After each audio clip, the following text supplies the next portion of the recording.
Life isn't perfect, and neither are we. Nope. But we know how to face our fears And have some fun. and talk about all the messiest things of life. Like the messiest things.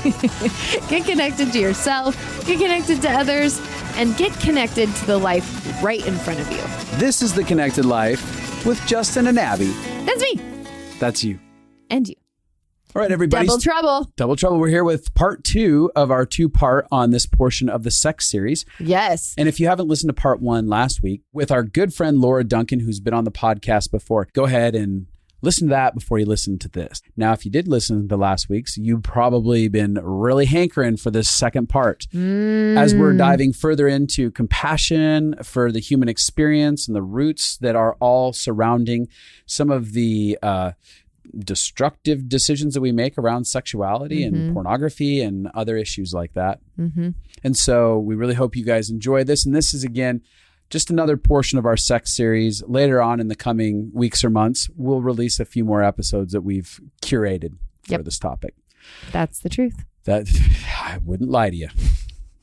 Or would I? No. Maybe I'm okay, lying we're about so not glad you're lying. with us on this. If either of these episodes connected with you or helped you connect some dots, send it to your friends, share about it, like it, review it. We appreciate all of that. Do it. Do Yep. it. All right. It's going to go now. Here it goes. You know what kind of socks I wore today? What kind of socks did you wear today? Oh, look at that voice. You know, I'm so excited about your audiobook coming out. I know. I'm so excited. Laura is here. She's joining us for another one of our episodes in the Restoring Sexuality series. Yes. She's over there fake laugh. Yeah, I was clapping. I was air clapping. You on were behalf air of clapping Justin. over my book? Yeah. Have Because so you're doing much fun. so many fun voices. I am. It's so good. Yeah, I have Santa socks in case some people were still wondering. Guess what? Nobody cares. They forgot it as fast as you said it. But they'll never forget Justin's book. This is Justin. Never though. forget the Tree of Life. Justin is like, hey, come up with something to open with. And I'm like, I got nothing, but I wore green polka dotted Santa socks today. Wow. You're really bad at opening. Yeah. Don't That's feel why I shamed leave by it to me. you. Maybe we should talk about shame today and its role in sexuality. ba-dum-bum. See how I did that? I wove that in. We have Laura Duncan here. She Hello. is a master. She does life consulting. She has online courses. She And has workshops. workshops. I'm sorry. In-person workshops, retreats. She is amazing. She helps people connect to themselves and work through their crap. And overcome shame. Dun, dun, dun, dun. Doesn't the word just bring that up? Yes. So we're talking about porn so far. If you are with us last week, we began talking about what are the needs going on underneath the surface that is driving porn. And I'm so passionate about this subject because it's so misunderstood, which leads to so many people feeling hopeless, feeling powerless, hating themselves. And it breaks so many relationships up and creates chaos in people's lives. And it really is one of those things that is, in some ways, simpler than it seems for a lot of people. Yeah. In the sense that when you actually are dealing with the root causes, it's pretty simple. It just is a lot of work to do because it means you have to face your pain and you have to face your fears and your inadequacies and your shame, and you have to learn how to get love. But it actually relieves so many parts of your soul. It doesn't just fix porn. If you look at those, it brings healing and life to you as a person. Yeah. Absolutely. And as we said in the last one, if you haven't listened to that episode, go back. But Laura has even spent ample amounts of time with men specifically going through their healing process with pornography. She's spoken to groups of men and then one-on-one. And a lot of the process has been you helping them overcome shame, correct? Yeah, that's a big part of it. You know, kind of the root of it is shame usually. Mm-hmm. We talked before about all the other kind of branches that come off of it. Yep. But I would actually say the shame is the primary root of it. Yeah, I would agree because shame is the root of all the different aspects that we were naming. So why don't you explain shame and where people get stuck and what you go after to help people overcome? Yeah. So when Justin mentioned that I talked to that group of men, one of my starting kind of opening lines when I spoke was what you do is not who you are. Mm-hmm. And men started actually crying on that first sentence. Oh, yeah. Because they thought their whole entire lives that their sexual addiction was who they are. Yeah. And that if it's who you are, you will never get better because it's who you are. Right. Yeah. And so what shame really is, it's not who you are, it's what you do. Yeah. Shame is a covering up. Shame is a hiding. But shame's not necessarily embarrassment, like we say, like, oh, I just felt so much shame because I was embarrassed because I had an issue. It's more coming back to your identity and who you are versus what you do and how you react to what you do. Yeah, absolutely. We all deferred to each other for the next sentence. But yeah, I would say that shame is one of the reasons it's such a big problem is because it blocks our ability to receive love, and it blocks our ability to connect and get connection. Yeah. So shame is really like, it makes us an island instantly. Yeah. So tell us tell us what happens with your brain in shame and why it's so detrimental. Yeah. So what shame does is it creates that fight or flight mechanism inside of us to be engaged. Yeah. And so in that fight or flight, we're no longer an adult. We're no longer having our sophisticated brain. You explained it really well in the previous episode as well, but you're no longer having that active. So now you're in a primal state or a child state. Yep. And so what happens with shame is when I feel like it's who I am, I go into fight or flight to protect myself from that reaction that those men were having when I said it's not what you do. That was the reaction, who you are is not what you do. That was the reaction they were having their whole lives. And so it says it's who you are. And so when your brain feels that permanency, it gets actually stuck in fight or flight. You're not able to actually see who you are because shame is the covering up of who you really are. And who you are is pure. And who you are is loving, and who you are is free from all addiction. But that mask of shame that causes your brain to not be able to see yourself clearly is that block that happens in your brain. So here's what happened. What I'm listening to you and I'm like, people start to think that the truest self is their bad behaviors. Yes. Instead of recognizing my truest self is good. Mm-hmm. And every behavior I'm doing that I don't like, that is out of my inauthentic self. That's out of my pain. That's out of my fear. That's out of my protectors. Often the things that are the ugliest in our life are because we're trying to protect ourselves. Yes. And when we look at our most destructive behavior, it all points, again, to something we believe to be true about ourselves. And so when people are like, oh, look at all this terrible things that I do. Well, it says to me that you probably feel pretty unworthy and unlovable. Because if you believe that you were worthy and you believe that you were lovable and you felt the weight of that, these destructive means that you have tied yourself to inside of your life, you'd start cutting the cord to all of them. Right. Because you go, that's not who I am. Mm-hmm. That doesn't add to my value. I'm totally lovable. I'm totally valuable. I deserve a better life than this. I deserve a better life than this drug addiction.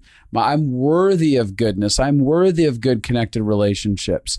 And even there's a part of our being that when we get connected with our worth, we get repulsed by destruction. Mm-hmm. Yeah. And porn is destructive. Absolutely. Oh, yeah. Sexual addictions are destructive. They're destructive to relationships. Yeah. Intimacy. Yeah. And so what happens is, that if you have a porn problem, there's a worth problem. Yeah. Yeah. Is what you're saying. There's actually somewhere there's some worthiness problems going on inside. And it's funny because lots of times we'll meet with people that are like, no, I love myself. But when you actually are getting the love needs met as a little kid, which would you describe what you say every kid needs in order to have their needs met as a kid? Hold on to that. Don't lose that. Yeah. I want to talk really quick onto the back to the unworthiness thing.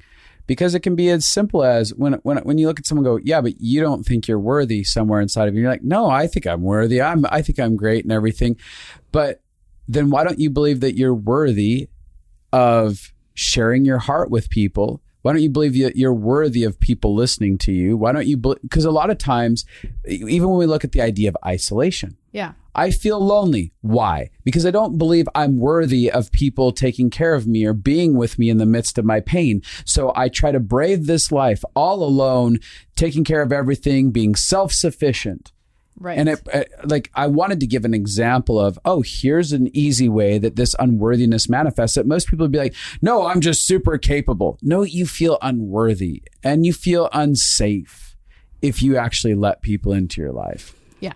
And if you really loved yourself, you wouldn't be doing something that's poisonous to you. Right. Nobody would want their child to be looking at pornography. Right. And if you love them, you would protect them and take care of them. And so if we aren't able to do that with our own hearts, the very fruit of looking at pornography says you don't love yourself. Because if you really loved yourself, you would never put yourself in harm's way like that. Yes. It's good. So your kids was a question here. So like kids' unmet needs, the needs that they need. Yeah. So a lot of times people will center why we get stuck in shame connected to trauma and pain, which I agree. If you've had trauma and pain, you're going to be stuck in shame. You're not going to believe you're worthy. You're going to be in that place not feeling valuable. But what people don't recognize is that it's not just pain and trauma that causes you to get stuck in that place. It's not having your needs met. Yeah. Mm-hmm. It's the offensive approach. And I actually believe that's more powerful than pain. Your needs being met, someone giving you, I call them gifts, someone giving you the gift of being heard, someone giving you the gift of being seen. That's a good way to put Someone giving you the gift of being accepted is actually more powerful than abuse and trauma and pain. Yes. Because we weren't made to experience pain. Pain becomes like a foreign object in our system. And all of our resources go to that foreign object to extract it from us.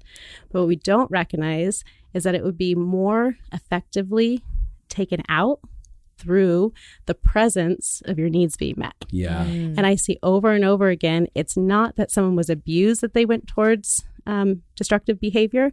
It's because nobody was holding them when they were abused. Right. And so you'll see one person, same exact scenario, and they'll live with that for the rest of their life because they didn't have their needs being met. Another person has the same trauma happen to them, and they're able to heal and move past it. Right. You mean because they were able to get they were able to receive the gift? They were able to receive the gifts. Like I have 10 and they can range, and you can use different descriptive words. So it's not necessarily saying these are the only 10, right, but they kind of sum it up and just real verbally, to be seen, to be heard, to be accepted, play, which we talked about in the previous episode, to be taught, to be protected, to have provision, to feel valuable, to feel like you're enough, and to have affection. So if you're not receiving multiple of those gifts, then when pain comes knocking at your door, your absorbing of that pain increases dramatically because the lack that's inside of you. Yeah. But if you had those needs met and you had those things in your life abiding in you, not just this one time I experienced affection, but my parents were habitually showing me affection. Because I know all the time I'll ask my clients something, and they'll be like, well, did your parents ever affirm you? And they'll be like, well, yeah. And I'm like, no, okay, sorry, scratch that. Did they regularly affirm you? Exactly. Because it affects you differently. Yeah, well, it definitely does. And I've watched kids, because I've had quite a few clients who have lost parents at young ages. And you see an entirely different development experience for all of them, depending on exactly what you're talking about. So one of them loses a parent, and the rest of their life, they're feeling completely small, debilitated, incapable in all of these ways. They don't show up to life in a bunch of ways, all because the remaining parent couldn't give even one of those gifts in a real way that was tangible. Exactly. And now, again, you have same kid, same age, lose a parent, and the other parent, and the tribe of people that are around them in community is inserting these gifts one after another over and over again. And this kid goes, it was really painful and sad, but I was able to move through it and process it. And I feel really capable at overcoming life. In fact, from my parent dying, I went on to believe that the world is for you because so many people, so much love showed up at my doorstep in that. Yeah, that's amazing. Yeah. It's and it's what I talk about when I talk about attunement, which is the feeling of people are with you and they want to be with you. Yeah. So can you give us some examples? So we all have these needs, and love can actually impact us greater than the pain that we go through. Can you give us some examples of people you've worked with who come in who say they want to work on a porn issue? You say it's not a porn issue, and what you actually find out is underneath the surface and the healing process for them.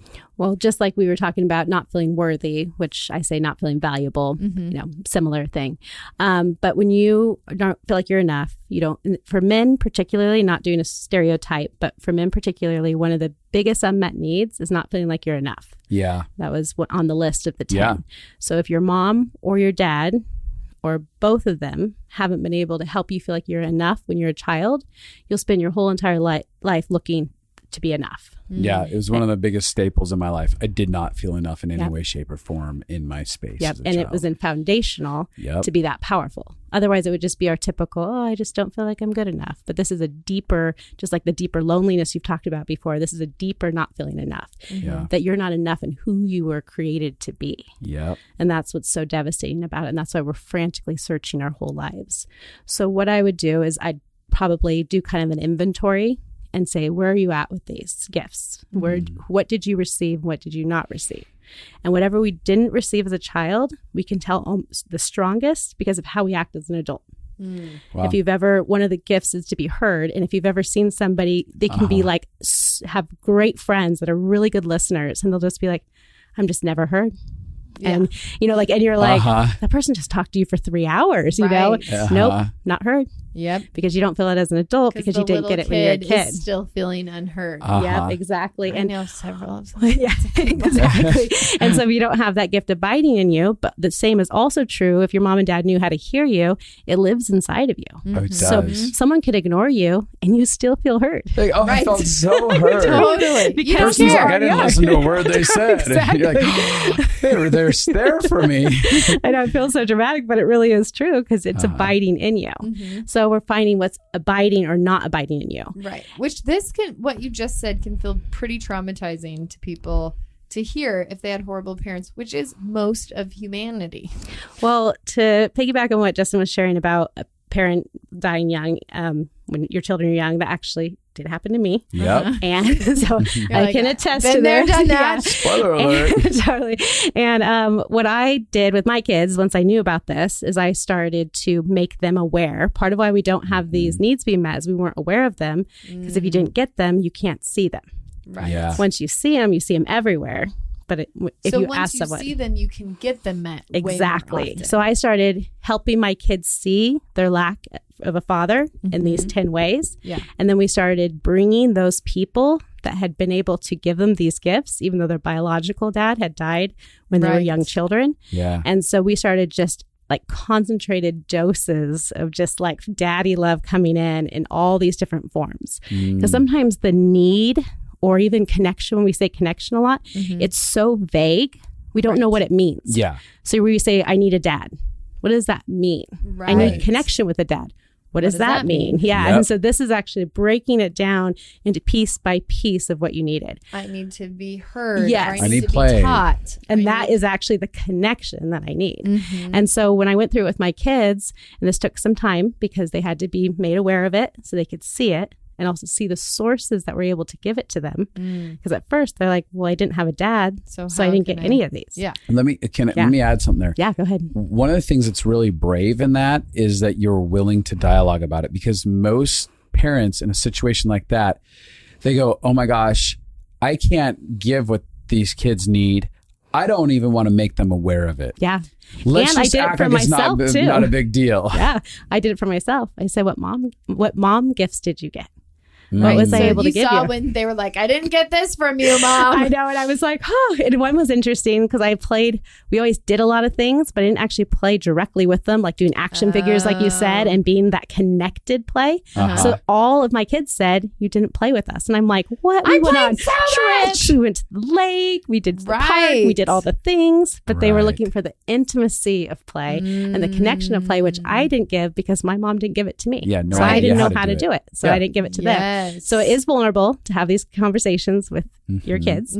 But once they were able to bring those dad sources in, to have those people that were real people that they experienced in real time in their lives, when we were done with it, they had 9 out of the 10 gifts. Right. Their dad gifts are as strong as their mom gifts. And they didn't have a dad. So if you're hearing this and you're thinking, well, I'm screwed because, I don't have a mom or I don't have a dad, or I did have them, but they weren't able to be there. You're not. Right. Exactly. There was people coming into your life strategically placed throughout your whole entire life to give you these gifts. Absolutely. And I find that, you go ahead, rock, scissors, paper. I win. That one of the things I talk about is the idea of going back in our history and collecting the nuggets of love, like the golden nuggets of love that were left behind in our past. And so I went and I combed through my history, because a lot of times, because we're not aware of our needs and we're not aware of what's being met for us along the way, like you said, the gifts, we're not aware of them. And so I historically started revisiting my past going, what are forms of love that people tried to give to me that I either couldn't see it or I rejected it? And then I began to collect it. A simple example was a youth pastor who, when I was around 12 to 13, showed up at my doorstep weekly, knocked on the door and said, is Justin here? Does he want to come with me to youth group? And I would be there and I'd be like, no. And I'd shut the door in his face. I think that was for 3 to 4 months I did this to this guy. Yet every week faithfully on Wednesday night, he was there smiling and saying, all right, I'll see you next week. And I allowed myself to really saturate in the idea that there was a pursuit from a fathering figure that said, I love you and I choose you. You're worthy of my time. I want to participate in your world. Yeah. But before that, I was like, nobody ever pursued me. Bull.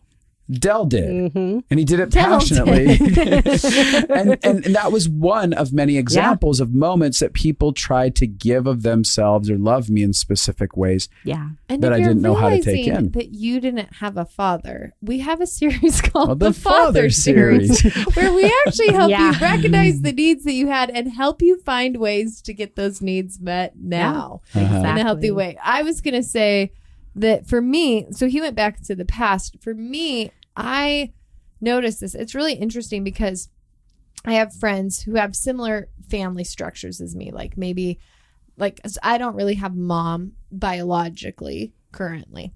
She's alive, but has dementia and isn't able to function in a mother way. And so maybe I'll see an amazing mom, and one of my other friends who has a mom who doesn't have a mom either, could see that. And they might be jealous of that. And there are times when I feel that, and I allow myself to feel that because I think it's a good thing to actually. Definitely. It's part of acknowledgement of what you don't have. And grief is so important and you don't want to trap it in. But I often can either watch how the mom is treating the daughter and absorb that, suck it in, this is what it's supposed to feel like. Or I notice myself being mothered all the time. And what I've noticed is that people tend to, let's say that they didn't get their mom needs met, right? They didn't have a mom who could be tender or who could listen or comfort them or nurture or protect them, whatever it is. Then they now build a case against all people. And you need to be the perfect mom before I'll let you meet any of my mom needs. And so there's lots of people out there who are actually shutting out all these options of love because they want a perfect person. Whereas for me, I'll have a friend make me a meal. They're 30. They're younger than me. I'm 36. So they'll make me a meal and be younger than me. And I can let myself feel mothered by that.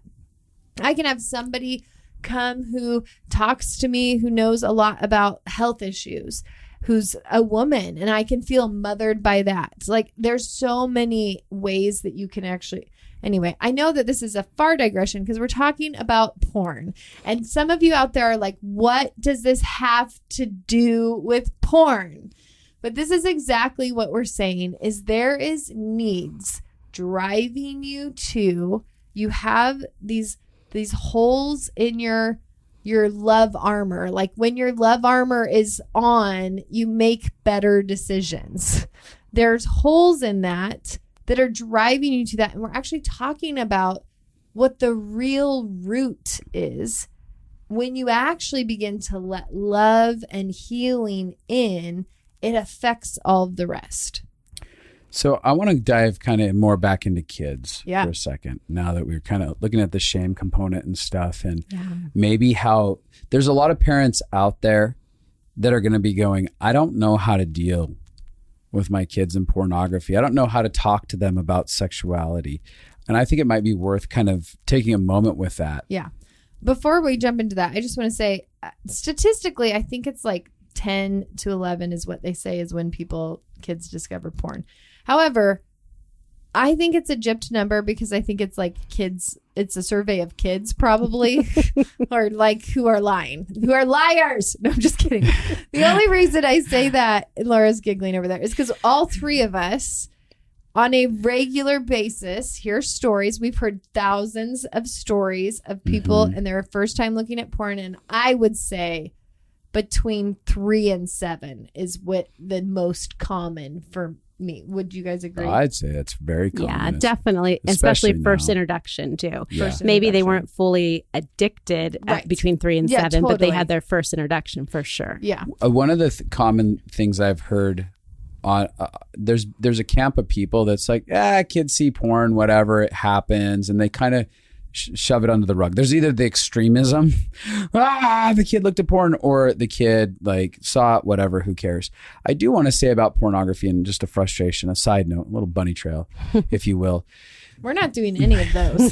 But if you were to right now, if I were to say, I am going to take a 7-year-old child, drag them in a room with 2 people having sex, and force that child to watch those people have sex, you would be like, I'm calling CPS. That's crazy. We have to call the police. Like, that's abuse. Why would you take that kid? And that is the reality of the workings of porn inside of society right now. These kids are accidentally stumbling into what amounts to an abusive situation to their psyche and their being. And so we have to be well equipped to be able to have conversations that are shame-free so we can help walk them out of that abusive experience that their heart and their mind has just participated in. Yeah. Yeah. And if you study, and I'm not going to get into tons of the statistics of it, but if you study the impact of pornography on a child's brain, it is profound. You know, it wires them, like I talked about before, our adult self being a website, our child self being a coding. It wires their coding that pornography is sex. It is intimacy. It is what they're going to do in their marriages when they grow up. And so it's very devastating. And I will add this to it. I have had quite a few people that I've talked to, either somehow they've been put on a sexual predator list, a sexual offender list, or someone who knows someone who's been on put on a sexual offender list. And these are young kids that are on these offender lists. And these kids end up getting involved in pornographic experiences when they're young. And now they've been rewired, because they're wired for a certain experience, and their curiosity goes, I guess this is what you're supposed to do. And then they start acting it out in society. And now there's a whole punishment experience for them when they were actually traumatized by the abuse of something that we're totally okay with as a society. Yeah.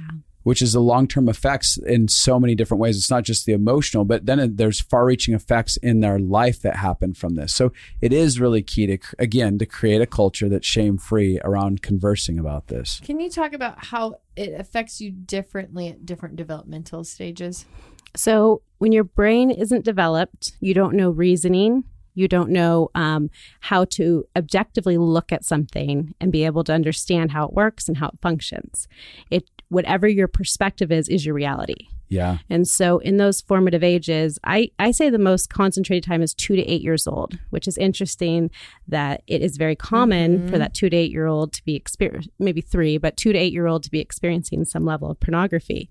Well, during that childhood development, I am taking, like if I looked at pornography when I was 5 years old, I'm looking at that. And let's say I kind of started it more habitual process. It wasn't just, I randomly looked at it, didn't know what it was, didn't impact me, and I moved on. Let's just say that they start doing, which you think is uncommon, but it's not. Kids are on their parents' devices all the time. You know, they know how to work it better than we do. You know, they know how to find sites unintentionally, and then they know how to go find them again. And pornography sites aim at kids. So they will make like hashtags 1 letter off of like Daniel Tiger or whatever. Like they like... Yeah. Oh, it's really easy for it to happen. They are targeting children for the sake of getting them addicted young. Yeah. And so then when their brain is not developed and they're looking at something habitually, their brain doesn't understand it, doesn't know what's happening, but it's creating an imagination connected to pornography. Yeah. That's creating way more worlds within the world of pornography than we realize, because we're looking at it as adults and more of understanding what pornography is. Even if you have an addiction as an adult, you know it's not good. You know it can hurt you. You know it's ruining your relationship. So you're listening to this podcast right now, trying to get free from it. Yes. Children don't have that same luxury. They don't know. And so learning disabilities, there's so many different things that are connected to how our brain processes it. And so learning disabilities, even some forms of autism and things like that are intensified because of it. ADHD, they're intensified from it. And we look at it and go, we just have a hyper kid. Right. So we actually have a kid that's having serotonin, unhealthy serotonin of looking at adults having sex, like you were talking about, in an abusive nature, coursing through their brain, turning them on when they're a child, and you're not meant to be turned on like that. Right. And then having to hold the burden of shame that comes with it, because even young children know instinctively this is not right. And so they're stuck with the adult responsibility to manage shame and to manage pornography and to manage their reaction to it. And it's devastating, you know? So it's very, very devastating to children. Now that we've thoroughly scared you, now that you're terrified, now I'll tell you how to talk to your children. Yes, exactly. Because there really is a balance. There's a balance of taking it very serious. So we've got 2 camps of parents. We have parents that say, you know what, they're bound to find it anyways. They might as well find it here. It's like giving your kids alcohol at home because it's safer to be at home. Right. And so if they're looking at pornography, as long as it doesn't get quote unquote too bad, as long as, you know, they're going to see it anyways, they got to figure it out. No problem. Then we have people, sometimes rule followers, sometimes religious people, that are terrified of it. And so when they find their child has, because I forget what the percentage is, but your child is going to experience it to some degree. Absolutely. It's going to happen. And so if you have these... I think it's like 95% of men by 18 have seen porn and 65% of women. So it's going to happen. You know, even if you have things on your computer protecting you, even if you homeschool, even if you do all the things. Their friends have phones. Exactly. Their friends have phones. The random person they walked by on the street was like, hey, come here, kid, let me show you. Our accessibility rate is increased dramatically even since we were kids. I mean, it's so accessible. And to be honest, before it was this accessible, there were so many stories of the random ways that it somehow got it to will people. Find your children. Yes. So it's not, I know this sounds pessimistic. It's not if, it's when, to some capacity. Agreed. Maybe not major, maybe minor, but they are going to come in contact with some level of pornography. Yes. I remember my son, when he was 5 years old, he saw a billboard with girls in bikinis and said, Mommy, that makes me feel weird. He's 5 years old, and we're trying to say that. And then he felt really bad. And I said, buddy, if you see something like that, that's something that happened to you. It's when you go and you pursue it yourself that we want to start figuring out why you're doing that. But it's not wrong if something happens like that, because the shame of him just seeing a billboard at 5 years old that he can't control. He's just driving in the car and sees that and feels feelings and doesn't know what they are. And he's thinking, I'm a bad boy. And I said, buddy, you did not seek that out. Yes. No, that's so good. That's a good conversation. It's not really when good. you look, it's when you go back for more and you try to connect with it that you are deliberately connecting. Right. Yeah. And that doesn't mean that he's a bad boy if he deliberately connected, but there's a difference between seeing something and being able to say, that's not who I am. Yep. Yeah. And being able to turn away versus going back and looking at it again. Yeah. Which I actually just want to pause there because I think that will help break shame for people, because I think a lot of people's first introduction to porn happened to them. Yes, yeah, exactly. And if you can see it like that, this happened to me. And that's why I told him you didn't choose that. Yeah. And if you could see that and then understand that if you didn't have somebody walk that through with you, because I actually think that there's a good percentage of people that if when they saw porn, they could have a conversation with their parent.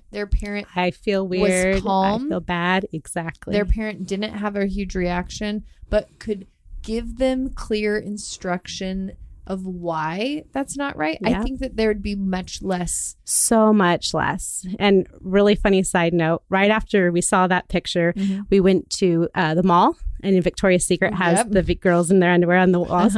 Well, my daughter is just 1 year younger. We were walking through and she heard the conversation because it was in the car. Yeah. And so we're walking in and she goes, they called him boy at the time because I only have one boy. They'd be like, boy, look away.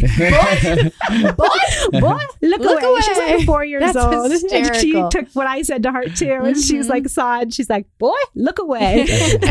But anyways, it is a good thing to teach your kids also to be, instead of just, it's bad, don't look at it, but like being able to empower them to say, you don't have to look at it. Yeah. Right. You can look away, not because you're you're scared and you feel shameful, but because you're actually protecting what comes inside of you. Yes. Yeah. I want to add this. I don't know how to exactly articulate. I've been trying to figure out how to say it in my head, but our conversation here isn't about the idea that we think the human body is disgusting or gross or bad and even bad to see or anything like that. There's a difference between... That's right. You don't have any problems with thinking about it. But when it comes to the naked human body, that is not evil or anything like that. That's not the conversation. But there is a sexualization. Even when Laura's talking about these images, it's not just a girl was in a bikini. There is a sexualization of women and femininity, and there's sexualizations of masculinity that are deliberately wanting to put not just like a healthy sexualization, but this desired, lustful sexualization on the body, on the being, that's meant for this type of alternative connection, this false intimacy connection. It's saying, hey, come over here and look at this and participate with this and disconnect from actual human relationships. I don't know if that makes sense. No, I think it's great because you want when your kids are talking to you about it, that it's not just shameful as in my son wasn't bad when he was feeling those things, but being able to show them like that's not the way, because like you're saying, the Billboard and Victoria's Secret, how they're presenting women was not presenting them in a healthy sexual way. Right. And so teaching them the difference between it. So how would you do that? So I go a lot by how they're feeling. And I know sometimes people say, well, they're just kids and they don't, they don't know, what's sexualized, what's not. I'm like, they're a lot smarter than we give them credit for. True. And when my son said that, he felt weird. I mean, we've been to the beach, we've been to the lake, we had a pool, we had people over, people swam in bikinis, people were, around. And so he never said, I feel weird with so-and-so's mom, you know what I mean? Like, totally. Exactly. Like he doesn't even he doesn't even pay attention, like he's not even aware of that. But when he says, I feel weird, when he's looking at that, I'm listening to him and how he feels. Then I'm asking him questions. What do you mean? Instead of just jumping to conclusions, oh, he's going to have a pornography issue. Yeah. I'm thinking, what does that mean? Why did you feel that way? It's great. Questions. Yeah. And questions are so valuable with kids because we think we know everything. Oh, gosh. So we're actually over-educating our kids sometimes. Yes. Because we want to make sure that they know everything about sexualization. Some women are really bad and they sexualize themselves. And we don't want to do that. And in fact, you're a boy. You're going to grow up to be a man and then you're going to sexualize women. And then he's like, I want to be a man. Totally. Give me a dress. Yeah, exactly. So I think asking questions and being curious is a lot better way to educate your kids because it becomes age appropriate based on what they're experiencing, not what you're trying to force them to experience. So when do you think it's a good idea, or what do you do to initiate conversations with them? So I try to have as many like real life situations happening, like that one I just shared. Yeah. But also if he says like, mentions things like, something about his friends and video games, or, if he brings up stuff, then we're having conversations in those younger ages. Once they get older, you want to have it you don't want them to remember the first time they talked about sex. Totally. You want it to be that you're talking about it so often. Right. It's just normal. Right. It's just part of our conversation. I had this one time, it was the first time ever. They're just like, I don't know, it's just part of our life. Yeah, exactly. You don't want them to have a one-time remember. You want them just to be part of it. So I try as much as I can to make it connected to real life situations that they're asking me questions about, that I can not like lead into, but be able to maybe ask some of my questions because they're asking that question. Because I think, again, we don't want to overeducate them either, because they're just little children. And so you want it to be based on what they're asking for and looking for. So let's say they're talking about playing video games with their friends. How would you transition? Yeah. So, a little bit older usually, even though they're having those first moments, it starts to become more popular as they get older. They're having sleepovers. Video games have a lot of perverted stuff in it, sexualization. Yeah, they really do. That's I feel like a stronger one, at least in my experience, both for my son, but also for my daughters too. They're still seeing those images. Oh, yeah. And so what I would do is when somebody... Because usually kids will tell you about what another kid's doing before they'll tell you about what they're doing. Yes. And so I take that as an opportunity, one, not because I'm trying to believe the worst about my children. I'm assuming if their best friend is doing that, they most likely in some context have done it or have engaged or have been tempted to engage. And that's why we're having this conversation in the first place. Right? Yeah. And that's a safe way to begin to open that up as a kid. My friend does blah, blah, blah, blah, blah. Is that okay? Yeah, totally. And so I look at it as like a teaching thing, because what a lot of parents do, well, that's a bad kid. Oh, they're divorced. Well, little Billy has had a hard life, son. Right. Little Billy and your son are exactly the same. Whether they had a hard life or not. They both have a sexual appetite. They're both not necessarily an adult sexual appetite, but a awareness of it, a curiosity of it, some level of kind of wanting something. And so you want to be able to address it as if your child is the friend that they're talking about. So that's how I taught the most. And that's going to save so many parents right here and now. They're going to go, there's been so many of those moments where my kid was talking about another kid. So let's say they ask you a question about one of their friends. Can you give us some practical examples of how you would? So then I'll start the things you're learning on this podcast. You can actually apply to your children. Yeah. I know we think this is just adult content, but you can actually, no, it's so weird. So I talked about unmet need. So I'd start saying, why do you think Billy, let's just say Billy, why do you think Billy's doing that? I don't know. He just likes video games. He probably does like video games. I could see that. What else? Well, the kids have been picking on him at school. Like they'll start bringing up other things and I'll be like, oh, that would be really hard. They're picking on you. You feel really powerful playing the video games. You like the girls that come up. I start kind of adding to it because I know it's happening. And he's like, yeah, and so you're starting to bring attention to unmet need, bring attention to sadness, bringing attention to scared, bringing attention to lonely. Lonely is a really big one with kids where they're really drawn to things because they have a loneliness that they don't know what it is. Right. And then I'm saying, oh, well, if he was lonely, what would you want for him? And he's like, well, I would just hang out with him. And I was like, that's really good. He probably just needs someone to hang out with him. And then he's like, okay. So whether it was just his friend or him, he just got an answer to his loneliness. Right. So he just needs someone to hang out with him. Because you're going to do a lot more to protect your children from pornography by teaching them the underlying things than to tell them not to do it, put a block on your computer.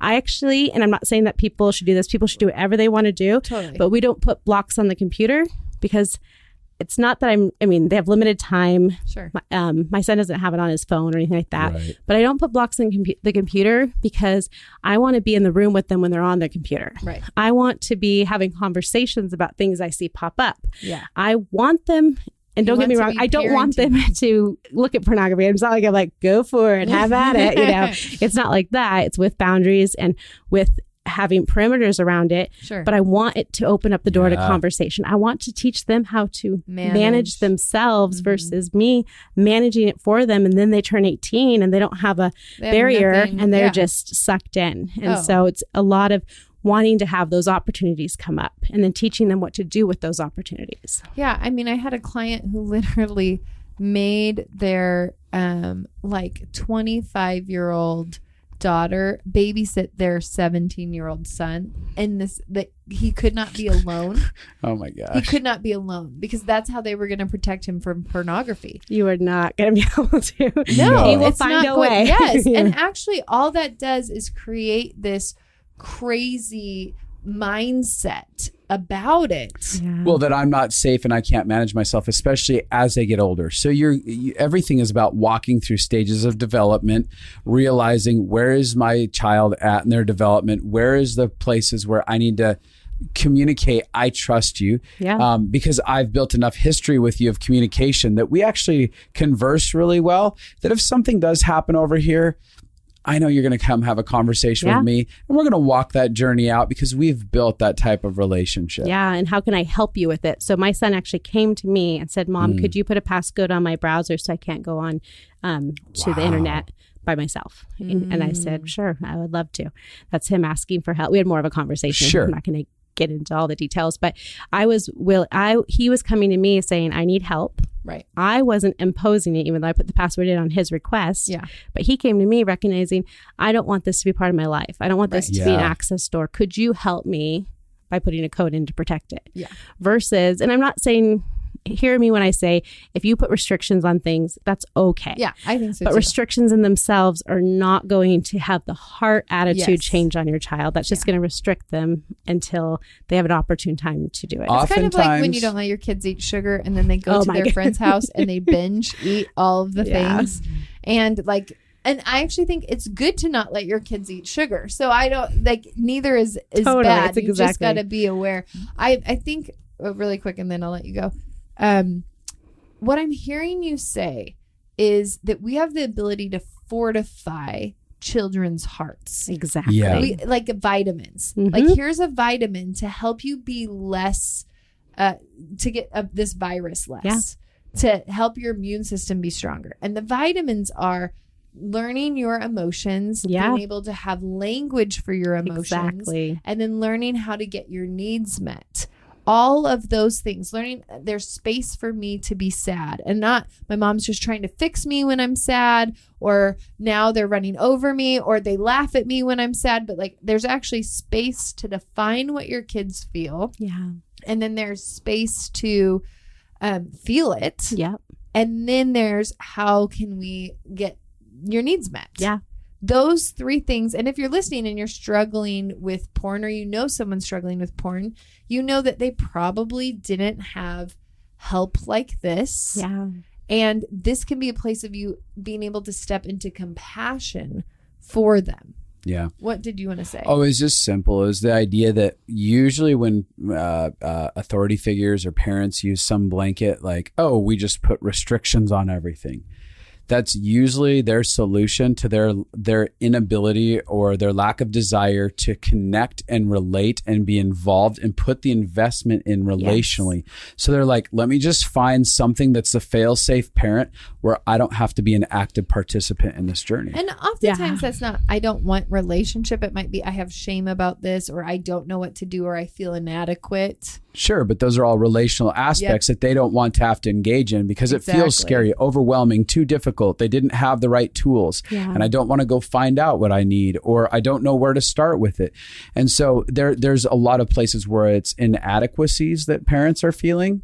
So they just create restrictions or laws so that they don't have to do that. Or it's that they just don't want to. And it takes time. Yeah. It is conversation after conversation. It takes time. After conversation after conversation after conversation after conversation. It'll cost something. Yeah.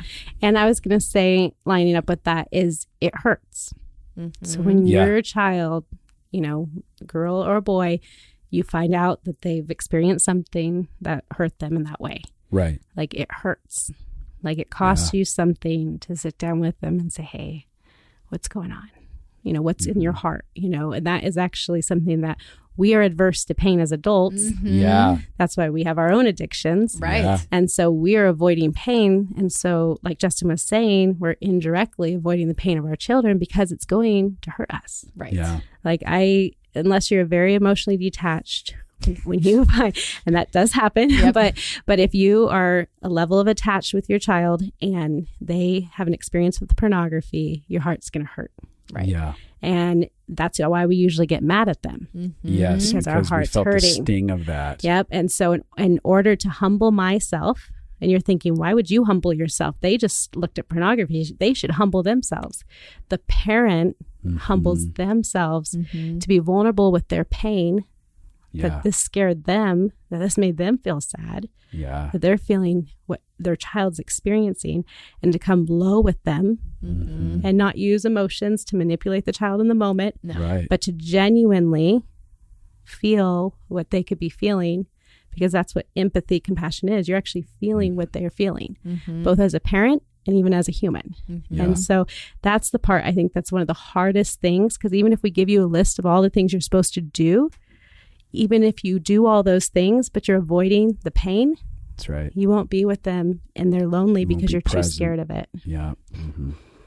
Something that I was thinking is there's a lot of parents who have shame, and that's why they may have bad reactions that create lifelong issues, like Justin talked about in the last episode about his aunt who had so much shame over the. So can you talk about what parents can do when they recognize they're triggered? Yeah. Because oftentimes it's their reaction comes out of their own, like, let's say there's a wife who her first husband had a porn addiction. So when the kid sees porn for the first time, she's like, oh my gosh, you're going to be the same as my first husband was. And he hurt me so much. Or, oh my gosh, my dad was like that. Or, oh my gosh, like I struggled with porn as a woman and I don't want you to struggle with it. And so we have all of these emotions that are not about our kid that show up. So talk how you would walk through that for people. You know how you kind of gave the example of someone in an addiction where you said, like, pay attention to what you're feeling, kind of not ahead of time, but like pause, feel what you're feeling in real time. Yeah. So what I would recommend for parents, find out why it bothers you that your kid looked at porn. Yeah. Because why it bothered me and why it would bother Justin and why it would bother Abby would all be different. All different. And so ahead of time, before you even have a child going through that, maybe you don't even have children yet. I do it now. Maybe your children are young. Maybe they're older. Maybe they're teenagers. Maybe they're grown. Yeah. I would do it now and connect with, why does it bother you? Yeah. People don't like that question because they're like, duh. It's porn. It would bother duh. everyone. Right. Sure. It could bother everyone. In fact, it doesn't actually bother everyone, but it could bother everyone. But why does it uniquely bother you? And if you take care of why it bothers you, you won't have the same triggered response when you have the conversation with your child. So let's say, like the woman that I made up, her ex-husband looked at it all the time and that's why they got divorced. And so she knows that's why it bothered her. Then what would she do? You would listen to this podcast series 10 times. No, but you really would. I mean, it's an exaggeration, but you really would. You would go through and start to take care of your heart. Why did it bother you that your first husband looked at porn? Right. It was never about porn. Yeah. What is going on inside of you? What did you feel? What do you need? And start taking care of yourself in that moment. Because if you can take care of yourself in that moment, you'll take care of yourself when you talk to your kids. Right. And that's what we want to do. We think it's all about talking to our kids, but like we're using these examples, it's really a larger percentage inside of us than it is about our kids. And then we just transfer what's inside of us to our kids. Yeah. And then they take it on and they grab the baton and they run with it. But really it starts with us. Yeah. So how did you get shame-free enough to talk to your kids shame-free about it? That's a good question. So my mom did talk to us a little bit, but bare minimum, you know, like, I mean, it was like kind of like felt like scattered fast, you know, get through it quickly. And she was always available. We could have, but you just don't even know the questions to ask. That's why you need parents to ask you questions because you don't know what questions to ask. But she was available, but we just didn't know how to do it. Yeah. And so no kid is going to go initiate a conversation about sex. Oh, I mean, the little there kids are some, that are like, there's Mom, few, how do babies get it's made? very rare. But after a certain age, you stop asking. Yeah, you do. And so I didn't have that. And so mine was probably more on like the ignorance of it. Like I just didn't really realize how I didn't necessarily have a pornography issue, but like getting needs met, wanting to have, boyfriends, to, wanting, those types of things. I felt like kind of fell in the same category. And so which I want to just stop you for a second right there, because I know a lot of people who judge porn addictions and ew, gross, or like, what is wrong with you? And we are saying in this series that it is common but not normal. Yeah. And so what we're saying is I'm not trying to minimize it by what I'm about to say. It is a real problem. That's why we're devoting such a long series to it. However, the roots of a porn addiction are the same roots that I have for codependency, or that someone has for control, or that someone has for anger, that someone has about eating, or that somebody like we actually all have the common pain roots. And so when you begin to do that, this is why I am so emphatic about compassion, because it gets us off of the seat of judgment. Yeah. When we recognize that we have common humanity, which, by the way, I talk about in the Compassion Project.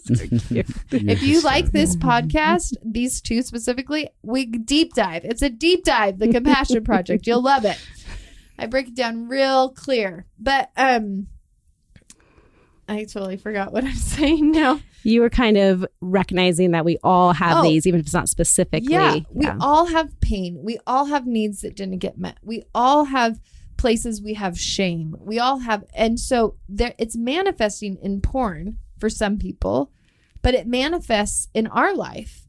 And so it's porn is very destructive, and we can have less destructive looking things. Like, I love my friends who clean the house when they're stressed out. I wish I could have that coping mechenism, please.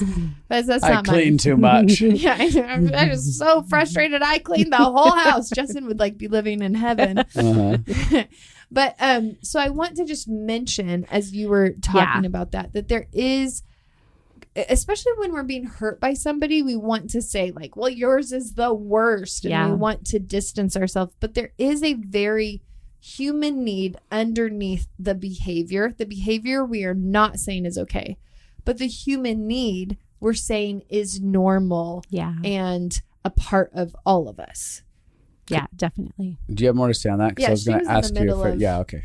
Do you remember? Well, I was just going to say that having boyfriends was more of my thing, having that need be taken care of, that spot keeper. Yeah. And so that was a lot of shame connected to it, which in teenage years did lead to sexual things as well. But how I got through it and didn't feel so much shame connected to it in order to talk to my kids is kind of what you're talking about here, is recognizing not minimizing it, but saying I'm the same. I remember people saying had a really, really bad sexual addiction. And before in the past, I'd be like, ooh, that person's got big problems. But when I knew what I know now, what we're talking about in this episode, I actually related so much with what he was saying. Yep. But mine was having a boyfriend. And I was like, I did that too. And I did that too. And I did that too. Yes, it came in a different form, but it was equal. Yeah. And so when I did that, all of a sudden it went down, because your judgment you're going to have against pornography is how you're going to judge your children. Yeah. And we don't want to judge them. We want to actually be equals with them. That we've all been susceptible. Right. And so being able to be free from that shame, that it's not who I am, it's not who you are. So we could have a conversation about why it's bothering us or why you're going that direction. Now, we're almost running out of time here. I do want to ask you, because this is a man and a woman's issue. Women have this issue as well, and I don't know that we're going to have time to get into the idea of how much of a woman's issue this is. But I would like to ask really quickly, what do you say to women who are married to guys who are dealing with pornography? Because I know women are livid about it. And it's hard for me as a man to have the dialogue with them, because they already have demonized men and men's sexuality. Yeah. So anything I say after that moment that doesn't immediately demonize their husband, means that I'm just like their husbands. Yeah, exactly. So a big thing that I teach people is blame-free communication. And so when women come to me and say, my husband has a pornography issue. I'm so upset. I can never trust him again. I want to get a divorce, whatever the reaction is. I redirect back to their own heart and say, this isn't about your husband's pornography issue. That's an external thing that can only affect you internally if you've already made an agreement with it inside of you. And so if you've made an agreement inside of you that it's evil, that it's scary, that it's bad, you've created this feeling inside of you that when he does that, it means he doesn't love me. Yeah. When he does that, he's violating our marriage. When he does that, all those things, which I'm not saying that those things aren't a contributor to your marriage, but if you're not okay, even if your husband is looking at porn, that's what's going on inside of you. Right. And we actually have a codependency with needing our spouse to be porn free for us to be okay.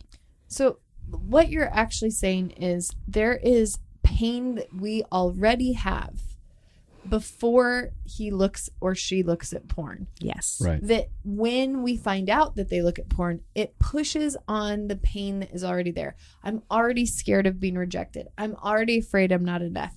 I'm already feeling like we don't have intimacy. I'm already feeling like my needs aren't going to get met. We come into that relationship with these beliefs, these filters, this pain. And so when our partner does something, we want to blame all of that level of pain that we're feeling on what they just did. Yes. This level 10 emotion of rejection I'm feeling is because you looked at porn. Yes. Instead of being like, what part of this rejection was I already carrying? Yeah. And it's hard because women don't want that. They want you to say no, and it usually causes a strong reaction because they feel like they're the victim in it. And then I'm saying it's not about your husband's porn problem, and they're saying that they're thinking I'm saying I'm siding with them and their pain's not valid and all those things. But it's actually more loving to redirect to the pain that you're talking about that's already inside of us. Because what we do when we put our attention on pornography is we leave ourselves bleeding. We leave ourselves in pain. And pornography gets all of our affection and all of our attention, and we never actually take care of what's really bothering us in the first place. We don't get to nurture ourselves. So I wanted you to imagine, like, the picture I have when you're talking is like, let's say that you have a level 10 of pain after hearing that your partner looked at porn, and it's because you feel rejected. Well, let's say you can actually begin to love and care, but then you also recognize I had a 7 of rejection before I got married.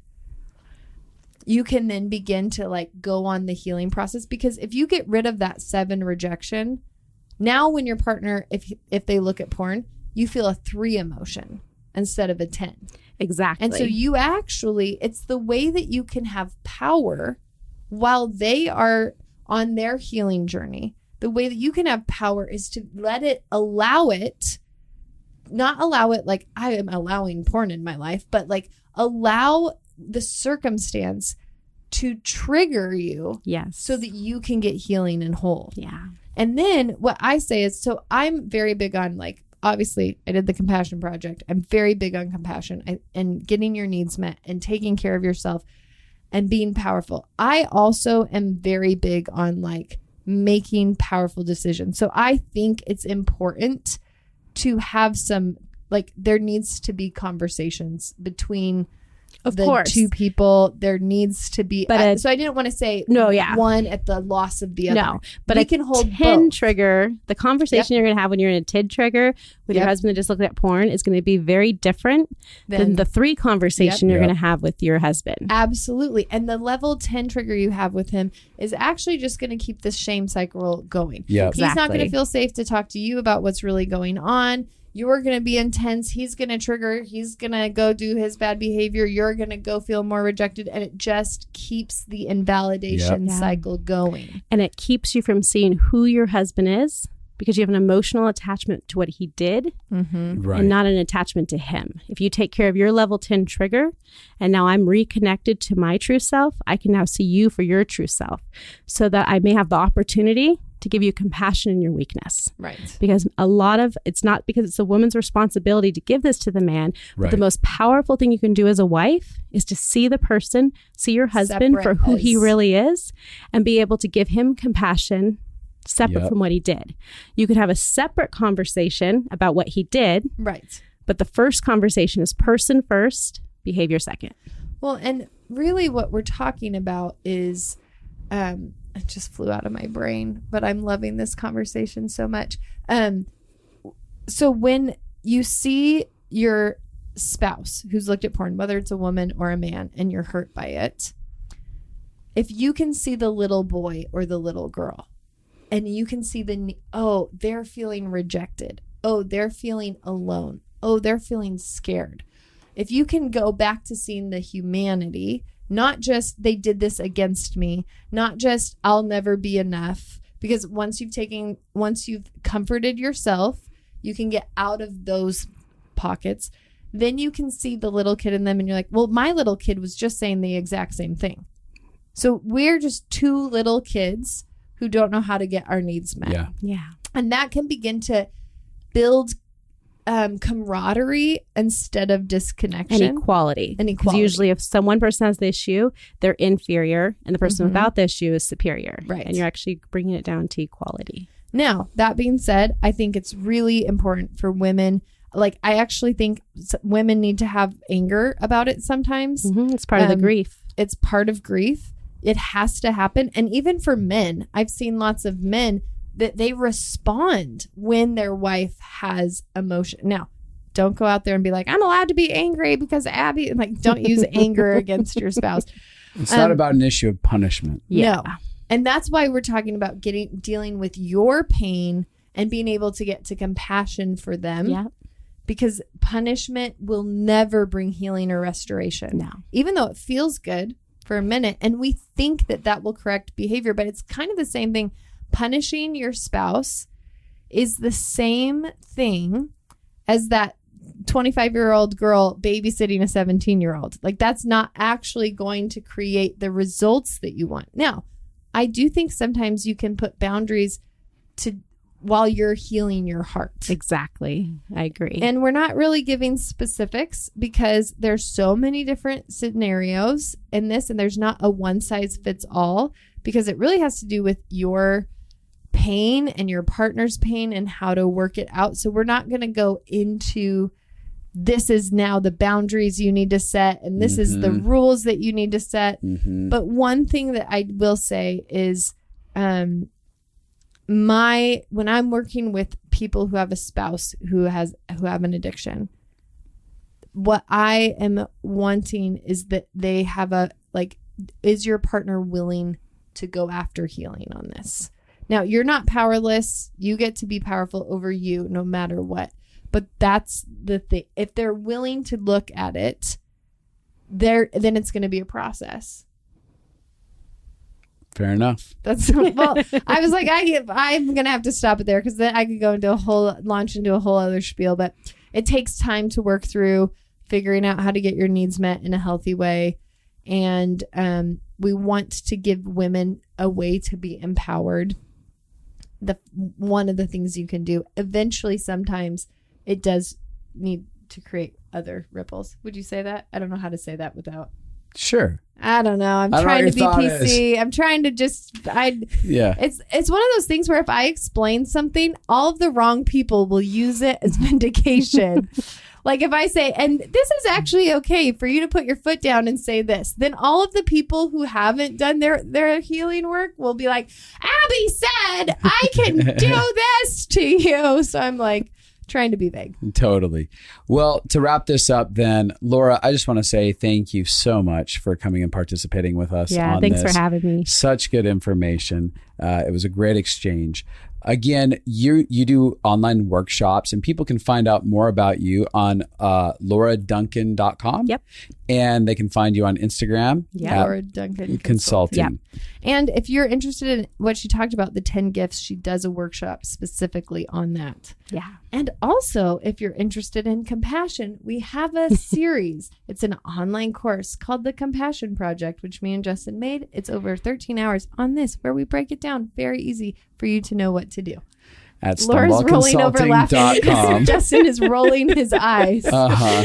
And so remember, please, if you've gotten touched by anything inside of this, it's affected your world, helped you, or could possibly help someone else, and you know that there's someone else out there that needs this for freedom, remember to rate, review, subscribe, and share. Share it on social media. Share it with friends. Get it out there. We need to break the stigma, the shame of pornography, of sexuality, and begin to have these healthy, open dialogues so that people can walk in the fullness of freedom that they were meant to live in. So, yeah.